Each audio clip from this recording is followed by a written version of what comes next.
I want you to identify the two largest roadblocks in your business today. So what are the two things that you feel like are the biggest challenge that your business faces in 2023? And if you have a piece of paper and a pen, write it down. If you just have your phone, go ahead and text it to yourself. You can take a seat, just shift it a little bit, but text yourself, what are those two problems that you feel like are most prevalent in your business or in the industry today? And what we're going to talk about is the truth about building a successful real estate business in a shifting market. We're going to talk about how you should be a leader for your clients in this current market, and why going against the grain is the key to ultimate real estate success. We're going to go ahead and explore the solutions to today's biggest challenges, and then also the ultimate model for real estate success in 2023. So what does that roadmap look like? And we'll dive into that. Now, first, I'm going to play this video. Hunter, I'm going to have you in this. Thank you. So we'll play this video, and I want you to just recognize that there's a lot of overlap in our industry to this short clip. If you'll do full screen. You can see it right there, the suspect trying to get into somebody's property or still trying to hide, but doing a very, very poor job of it right there. LAPD coming to a stop. Oh, come on, guys, he's right there. The officer's running right by him. They're going right by him. Angie, our pilot today, talking on O2, trying to tell the officers that this suspect is right there. And again, you just saw that. Oh my goodness, I just feel so bad for those officers making their way back now. It's the blue car. There we go. Somebody's getting the information. Somebody's got to be getting the information. Keep coming around, Ange. Keep coming around. Keep coming around. That suspect, unbelievable. We're watching this live, and you have to understand that these officers, they don't know what the information that we know. But again, that LAPD helicopter just arriving. There you go. Some of those officers must be getting that information. There you go. There you go. And now that suspect's going into custody. Wow. Wow. And they haven't seen him yet. This is unbelievable. There we go. Oh my gosh. Now, my question is, what if the solution to your biggest problem is actually right in front of your face? And when we look at it from a bird's eye view like this, it's obviously easier to see the solution. Would you agree with that? Now, here's the reality is this is exactly how I feel when agents have the MREA, they have a copy of this book, and they feel like there's a challenge in their business today. Because every single solution to the problems you're facing right now is actually in this blueprint. It's in this model. And so that's what we're going to dive into. And there's this idea that the wise man learns from his mistakes and the wiser man learns from the mistakes of others. Right? Why is that? Because it's a process that you can take to compound or compress, rather, decades into days. It's the ability to say somebody else has spent a lot of time, energy, money trying to figure something out until they've cracked the code. And I can shortcut my way to success if I just follow the same footsteps that they've trodden. You can shortcut the time it takes for you to get the results that you want through following successful models. And there's the reality that if you learn from your own experience, it's actually very painful and can take much longer than just finding out the roadmap somebody else has taken to find the results that you want. And that's what the MREA is. Has anybody read the first 2-3 pages of the MREA as far as how it was created, how they actually developed the book? Does anybody know the backstory? How many agents were interviewed in the creation of this book? Hundreds. Now, when it comes to specifically, though, they dialed into 27 agents that were making over $1 million to actually put together the full blueprint of this book. But Gary spent roughly 20 years crafting the strategies that were causing success for agents in the industry. Okay, and I think we just passed the 20-year anniversary of this book, And it's still proven success today. There's still agents that are creating $1 million businesses from something that was written 20 years ago, because this idea that success leaves clues. Okay. So let's look at this in a different light. And I want you to think about this principle of the law of cause and effect. Now, what does that mean? What is the law of cause and effect?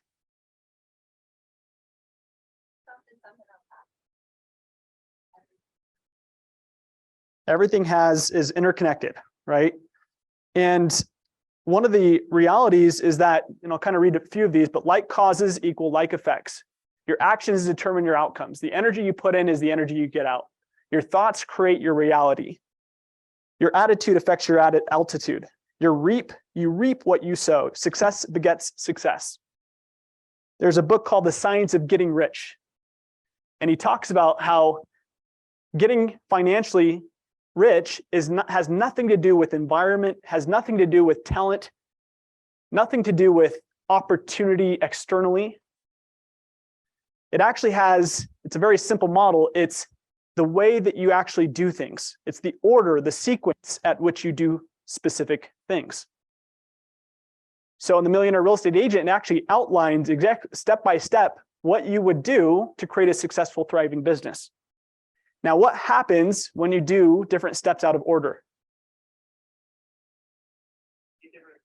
You get different effects, right? What would happen if you try to put on your seatbelt after a car crash? You think that'd be a successful model to follow? Probably not, right? What would happen if you tried to buy insurance for your home after the fire burnt down your house? Would you get your payout? No. So we realize very clearly that there's a sequence or an order at which we have to approach things. Real estate is no different. Okay. So you have to get clear about, well, in what order do I do things to create the highest amount of success? And that's the roadmap that we're going to talk about today. Now, here's one thing I'll have you to key in on is that real estate riches are at the command of the agent who will act and think in a certain way, especially in this market. So the ultimate cheat code in today's industry is following the models, not trying to reinvent the wheel. Okay, that's the shortcut. So let's talk about this. I'm curious, by raise of hand, how many of you put down, when I ask the question, what are the 2 largest challenges that your business faces today? How many of you put something to the extent of the market, affordability, interest rates, that kind of genre? Okay. What were some of those things that you guys threw on there? I'm curious. James. Lead gen? Yeah. Yeah. Okay. Lead generation. Thank you for sharing that. What else was on your list? I put self-accountability. Hmm. You know, as a real estate agent, you're your own boss. Yep. And as a new agent too, you don't always have clients that you have immediate fans. Right. So going on actually Staying consistent with the activities that are required. Cool. Anything else?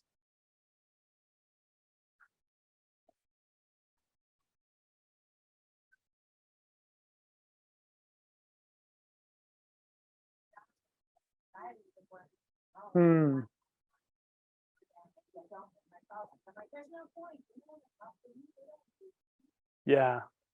Some of those limiting beliefs that we all have in different ways, right? Connie? Consistency. Yep. So the 2 that I put that are what I would call external forces, because there's internal and there's external, right? And the 2 that I put down that we're going to solve for today, we're going to create specific solutions for, is the market affordability, which I believe is the consumer's biggest problem. If you ask them what they're feeling right now, what's stopping them from making a move, or what's stopping sellers from getting multiple offers and stuff like that, it's the current market environment that we're in. But the second problem is actually what James highlighted is lead generation, is not having enough lead pipeline that are now business, people who are making a move right now. How many of you have clients who are like, yeah, 6 months or when the rates come down, I'll be looking to make a move, right? So how do you solve for that? That's what we're going to talk about. Okay. So the number one problem is the market, and I want to look at this specifically. What does this chart show? You've got the blue line, which is home value change, and you've got the red line, which is income change over time since 1970. Yes, Cash. Shows the difference.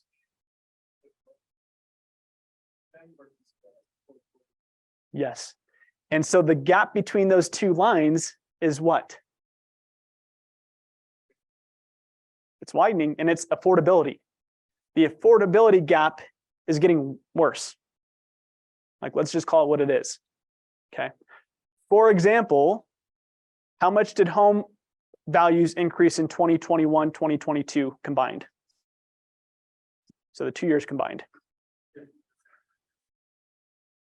Depends on the area, but 25 to some areas, some cities, 40, 50%.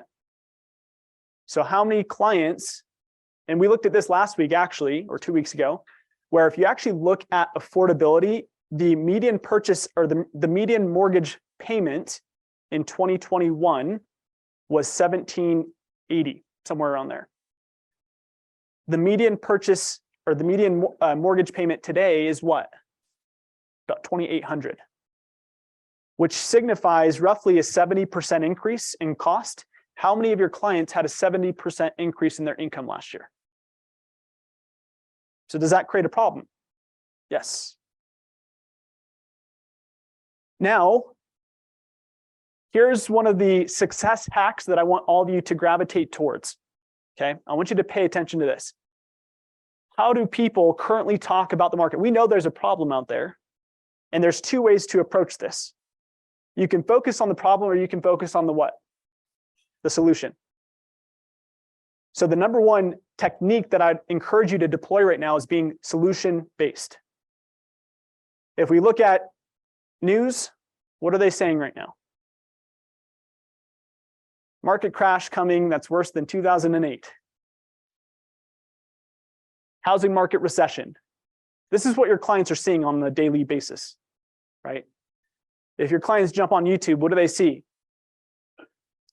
It started the worst housing crash in 40 years. The disturbing details of the 2023 housing crash. Top 10 cities where home prices will crash in 2023. Now, how many of you are a little worried right now? How many of you had an increase in just feeling like, oh crap, like, is the market going to crash? Just by me reading these headlines, even though you're in the business.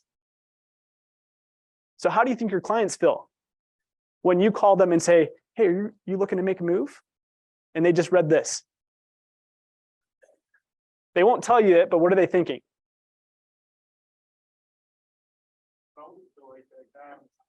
Yeah, right? They probably feel a little bit like him. They probably feel a lot of fear. And what does fear create? Hesitancy, indecisiveness, lack of vision. What was that? Lack of action. How many of you have buyers that just won't pull the trigger, right? Now, here's the reality. I want to jump forward just a sec. So here's the success hack, is being solution oriented. A quote, if you're not a part of the solution, you are a part of the problem. Okay. A solution oriented person sees an opportunity in every difficulty. Do any of you guys have that friend that has a solution or a problem for every solution? Right? You don't want to be that person. And so my encouragement is to start thinking about what are the solutions to these current market challenges, because there actually are solutions. Part of this is completely opposite end of the spectrum. These are different marketing pieces that I saw on YouTube. 3% mortgages. This just came out yesterday. Mortgage rates are back. Here's how to get one. Now I'm asking all of you real estate agents, are 3% mortgages back? All of you are shaking your head no, right? They are assumable. So you just got tricked because the reality is you don't even know the solutions that you can offer to your clients, obviously. And if you have a 3% and I can't afford a 6 or a 7%, you can take the benefit of your 3% mortgage, take it with you by selling it yourself, make money on the money that the bank has. So you buy a 6, you count the income. And that's You're creating a spread, right? And the reality is, what I'm trying to point out here is that if you are not marketing solutions to your clients, you're doing them a disservice. Now, assumables don't work all the time. So you have to say, what are the other 7 mortgage hacks I can tap into to provide a solution for this client in this unique situation? Okay. Now, the question I shared with you guys a couple weeks back as well is that don't market yourself, market solutions. This is a prime example of that. This from yesterday has 49,000 views. 24 hours. This other one, 5,000 views, 3% interest rates are back, assumable mortgages explained. They're providing what to the marketplace? Value through solutions. Okay. So I challenge you to think about how are you doing this? And if not, think about the ripple effect this is going to have on your business over the next 12 months if you don't get ahead of where we're currently at in the market, which is, again, you have to provide solutions to your clients. Now, one of those solutions I briefly mentioned earlier is 72 Sold. So 72 Sold is a MOFR program. They create offers that are working in the current market environment and just hand them over to you. Say, here it is, and you can join this weekly webinar and we'll teach you exactly how to deploy these. So if you don't have the solutions, steal them. There's this saying that great artists create and the best artists steal. Okay, what I would tell you is that don't try and reinvent the wheel. Find out what marketing solutions are already working and just use them.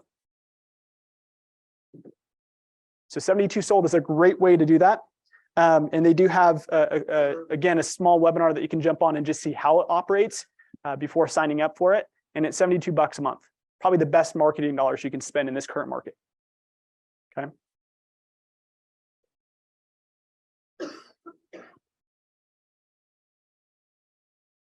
So what clients want in today's market is solutions to the cost of money problem. That's the problem we face. Would you guys agree with that? So my question is, how many different routes can we take to help them reduce the overall cost of home ownership? This goes to a specific playbook we've recently launched and sent out to everybody. Mortgage Hacks playbook. How many different options are there in that playbook? 8. If everybody's not screaming that, we haven't looked at it enough. So I promise, again, your clients, they can only take advantage in this market if you're properly educating them. So if they don't know about the different loan options they have access to, that's probably preventing them from moving forward. So if we look at what are those different mortgage hacks, and if you do not have the playbook, we'll send it out in our team meeting slides as well. So please look at that email because you will have the actual playbook built in there.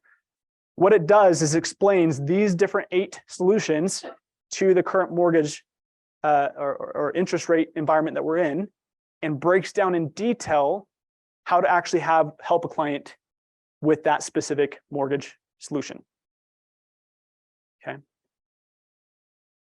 So buy downs, 5/1 ARMs, 15-year mortgages, 40-year mortgage, lock and shop through KW Mortgage or Keller Mortgage, seller financing, trust deed, wraparound mortgage. Seller financing is an option, homebuyer assistant programs. There's multiple options. You have to study what those solutions are so you can properly start marketing them and educating your clients on them. Okay, I just want to pause. Any ahas or thoughts on how this can effectively provide support to your business in today's market, being solution-based?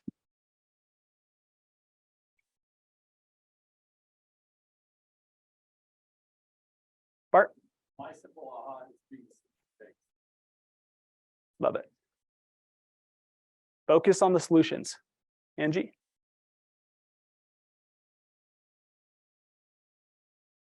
Right. Yeah. Yeah. Yeah, there's clients out there who they would if they could or if they knew how. A lot of my Cam, I'll get to in just a sec. One of the questions I ask friends, clients, people that I'm supporting in my database is if they would ever like to invest in real estate. It's one of the questions I commonly ask. Guess what the success rate is of people saying, yes, I would like to invest in real estate in the future? Guess how many people out of 10? Usually about 10 out of 10. The majority of people would like to, they just don't have anybody guiding them on the how to. And it's the same with this. When it comes to clients wanting to buy a new home or sell their home, because guess what sellers are faced with right now? If they sell their current home at 3.5% interest rate that they're currently paying, what new interest rate are they going to be getting? So are they thinking that in their mind? Well, we're going to just stay put. I don't want to have a 5%, 6%, 7% interest rate when we've got a 3.5. So what solutions are you providing to them? Are you teaching them the mortgage tax where they can sell their home and still get into a new place with a good effective mortgage or interest rate? Cam. I think you're right about that stuff you're showing, like all the fear posts. Like I feel like all I see on Instagram and social media is all these people trying to put fear in our minds. Yeah. No one's posting and no one's showing stuff about that. Mm-hmm. I wanted to start posting about mortgage tax. Yeah. Totally. I love that because when everybody else is presenting problems, you need to be the person that's presenting solutions. You're automatically going to create separation and you're going to stand out in your clients' minds. Yes, Robin. I'm going as a buyer, 25 years old, new little couple, first time home, first job, first home. And I'm looking at their payment knowing, okay,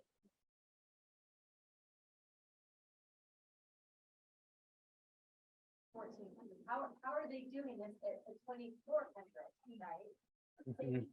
So, like as a real estate agent, we don't want to misguide either. That's scary, right? Yes. I want to guide. And so I guess the knowledge and the education, locking these down. I mean, and I will say the younger guys, they go for it. They go for it. I think it's our age that is more fear-based just because we watched it a few times. Yeah. Tank, right? Yeah. We watch people lose their homes.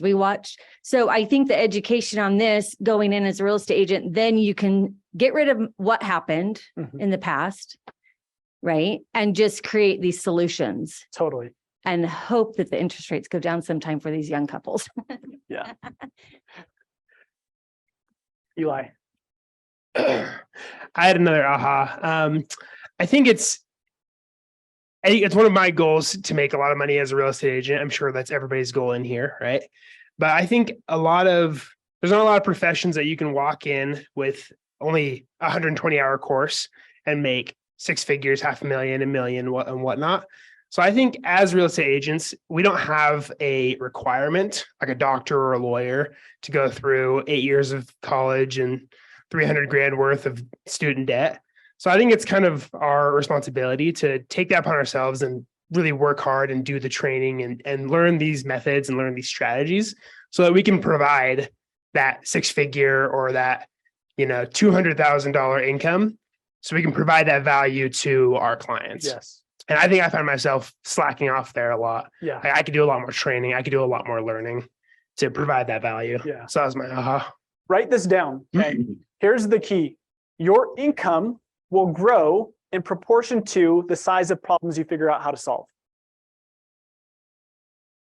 Or in another way, your income this year will be in direct correlation to how well you did at solving today's biggest problem in the real estate space, which is the affordability gap that's been created. So it's not a secret.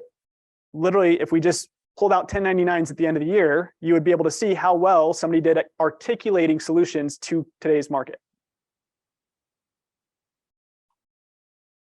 So that's the one thing to focus on.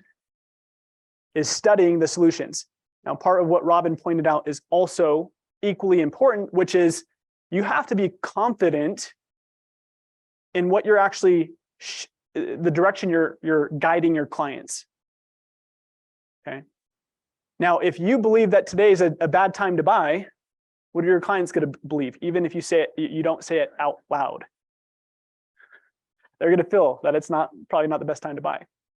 Now, does that really depend on how long they plan to be in the home? If somebody plans to be in a home for the next decade, it's a phenomenal time to buy. They're not going to find homes on the market in 10 years cheaper than today, regardless of what happens with interest rates. Sheila? Says one simple thing. It's like when toilet paper goes on sale, everybody rushes out to buy it. When homes go on sale, everybody freaks out and gets scared, you know? Great perspective. So part of this is being very dialed into what's really happening at an economic level in the state of Utah. Okay. This is what builds your confidence, is being able to articulate some of the factors that put us in a very different situation than other parts of the country. If you look at Austin, Texas right now, does anybody know what's happening with real estate values there? Phoenix, what's happening? Boise, Idaho, what's happening? Now, if you look at the numbers in Utah, what's happening in comparison to those cities? This is an interesting one. We're not seeing as steep of a decline in home values as those markets are. Those were other hot markets in 2020, 2021, 2022, the beginning half. So one of the realities is if you actually you study Utah's market, you'll look at a lot of different economic factors. It doesn't completely safeguard us from a shifting market, okay? The recession will still impact our real estate market, but it lessens the blow quite a bit. One of the pieces is that we're labeled as one of the most diverse economies in the country. So we're not just heavy in tech or heavy in the industrial space. We actually have a well-rounded amount of different sectors that are supporting our economy, which is a big key. You look at the supply and demand problem that we've had here in Utah over the last decade and a half. You look at all of these different pieces as far as unemployment rate being one of the lowest in the country. Okay, I think on here, so it shows US unemployment rate at 3.7, Utah at 2.2. We're the #1 lowest in the country, second lowest in poverty rate, fourth highest in median household income, 32nd most favorable annual employment growth, youngest median age, largest household size, like all these different factors, do they impact real estate? Yes. So are we studying those and being able to articulate to our clients how we're in a very different economic environment than, let's say, Austin, if they're seeing stuff around what's happening in Austin real estate or Phoenix real estate or California or the nation as a whole? We have to get I know we're storming here right now. We have snow that has not stopped for months, it feels like, right? Do you guys think it's the same exact environment in Hawaii right now? No. Real estate's the same. Now, again, we still have to tread carefully and make sure that we're guiding our clients in the right way. But one of the things is, if we look at over the next 5 to 10 years, we have a very healthy economic outlook in the state of Utah. I won't go through all of these for sake of time, but these are different things to just be educating clients on, especially our supply breakdown that's happened over the last 10 to 15 years, where we have not been keeping up. I know this one shows on a US base, but we also have a slide that shows Utah specifically that we are undersupplied for where we need to be, okay? Especially with the amount of new households being created. And so that's a big thing to focus on. GDP, gross domestic product, in Utah, as well as a big component of our economy. Now, when it comes to understanding the stats, the metrics that you actually need to communicate effectively to your clients, you need to jump on our quarterly market updates. So there's 150 slides that Johnny goes through, takes about 90 minutes to explain all of the different factors that are impacting the economy, impacting the real estate markets. And these are pieces where you can go ahead and take snippets and then start educating your clients on it. So this is going to be on the 28th from 10 to 11:30. It's on Zoom only. That'll be a great place to come and be able to get some ammo around what's happening in the economy and build your confidence in the direction that we're headed. Okay. So problem number 2. Not enough now buyers or sellers in my pipeline. How many of you can relate in some way? Or how many of you are just overflowing with closings and you're just like, I'm just closing like 3 houses every single week. I just can't keep up with time, right? I know Jake Bowers is always in that situation. Yeah. So the reality is, and this is another term for this, is lead generation, right? Remember, every action has a reaction. The amount of now buyers and sellers you have in your pipeline is directly correlated to how much activity you've taken on the prospecting side and effectively communicating solutions in this market. Okay. So the size of your business will be in direct proportion to the amount of leads you have. If you have no leads or few leads, you'll have no business or few closings. So you have to solve that problem in your business. And we're going to talk about a specific model that can help with that.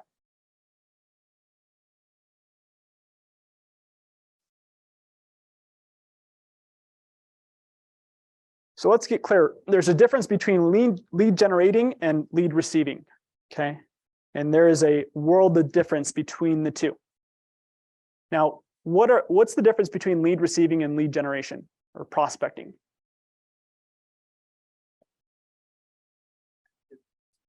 Active versus passive. Very simple terminologies. Passively waiting or actively hunting, okay?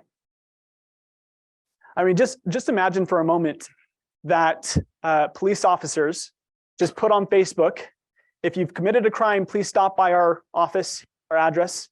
We're open from 9 to 5. What would our success rate look like?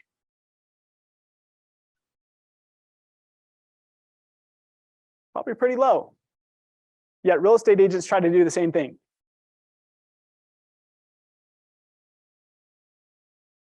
And so think about it that we have to be in the active lead generation business. We have to be on the hunt.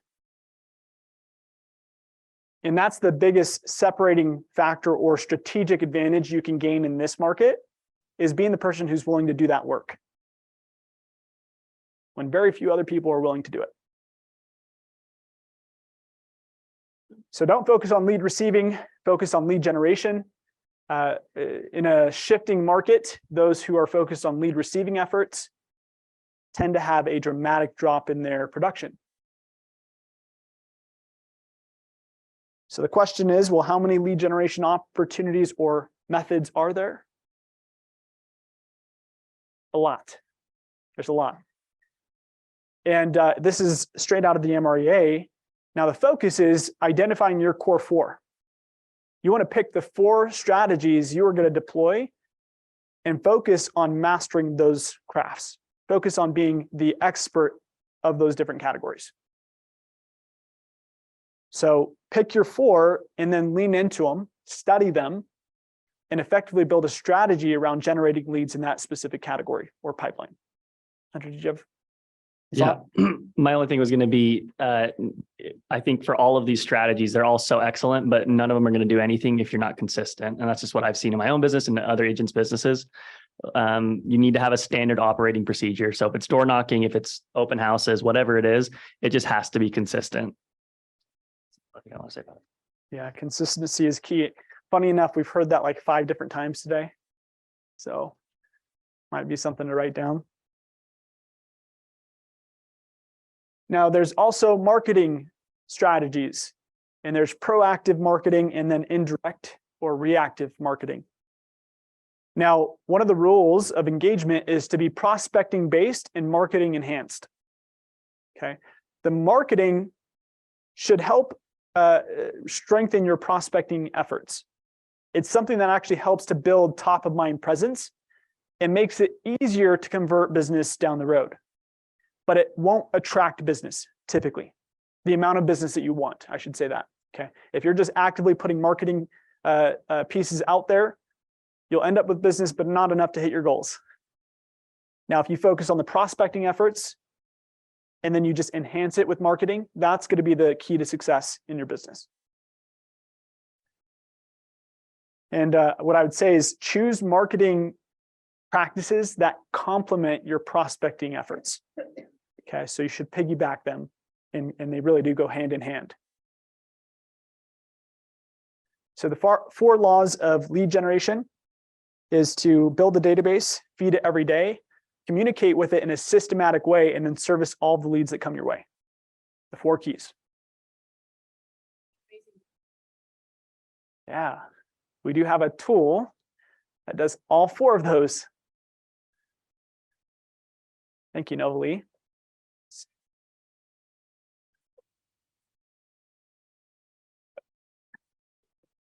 Yes, it will. And so part of this is understanding, let's break down each one individually. So building a database. Your job is to fill your database with as many clients and people you know as possible. Now, part of this is being more intentional around how you develop relationships. So part of that process is asking yourself, when you meet new people, how often are you adding them into your database? Is it only when they say, I need to buy, sell, or invest in real estate? Or is it that you meet somebody at an event or at parent-teacher conference or at a networking experience? Do you immediately think, tonight when I go home, I need to add these people to my database and take some notes on the conversation we had so I can remember this person?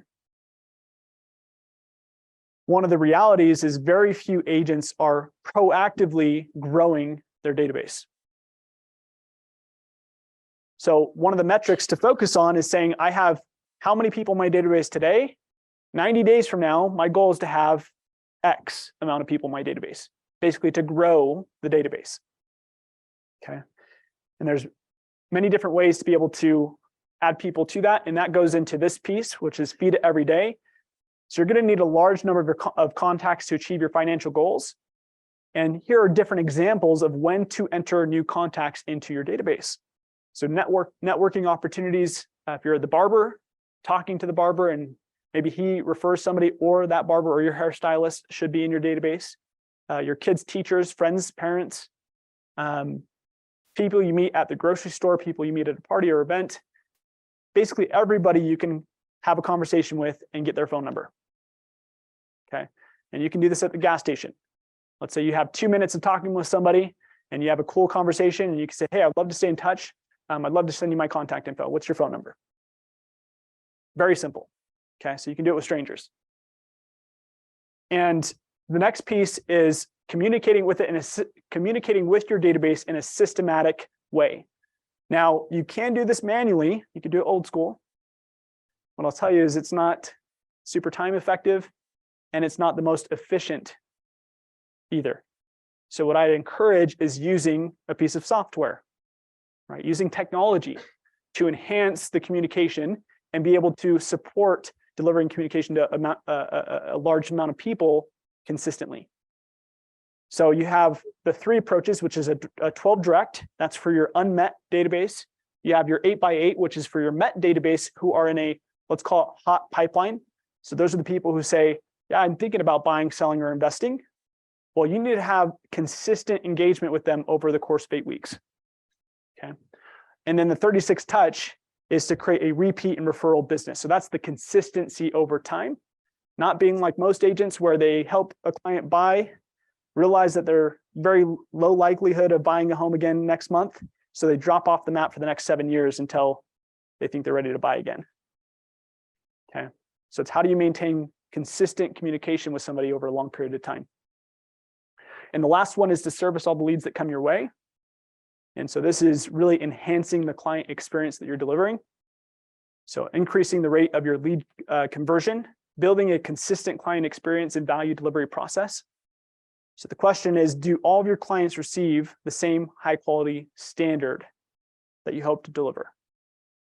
And one of the things that can help with that, again, is command. There's different ways you can build that out to where each client has the same consumer experience that you're wanting to deliver. You don't forget different steps in the process. And then generating a repeat and referral business. That more than ever is so important in this kind of market, is creating a high enough impact on your clients to where they're wanting to refer friends or do repeat business with you. Okay, that's it. So let's go ahead and just get a couple ahas, and then we'll wrap up before we grab lunch. What is the number one thing that either stood out to you or that you plan to implement into your business?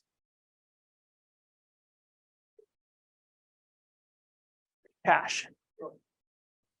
So for me, my biggest aha was to market solutions and not yourself, right? Because it's always fun to talk about your branding and who you are, but it's more effective for your clients to market solutions. So that was my biggest. Yeah. Thank you.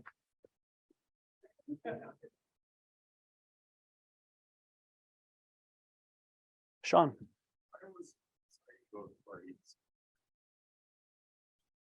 It was just a good reminder for me that like people's hopes and dreams of homeownership or investing haven't necessarily changed. And so we need to refocus on that, which obviously goes back to the other comment of the solutions. Yeah. That's great. That last piece, Connie, and then I'll. My biggest aha is I am really making it more harder than what it actually is. Yeah. We do tend to complicate things, right? So my one encouragement is to shift and realize what the consumers are wanting, what your clients are wanting in today's market, both sellers and buyers. They want solutions to their problems. Crack that code and it'll be easy to achieve your financial goals for this year. And it'll start stacking business for 2024. So be solution focused or solution oriented, and that's the key to win. So appreciate you guys. Enjoy lunch, and then we'll meet you for bowling. Again, for those who are not here early on in team meeting, we do not have team meeting here, the office next week. Okay, we're meeting at Jack and Jill's, and we're going to school you guys in some bowling. I rarely get under 300, so joking. Okay, see you all. Have a great week.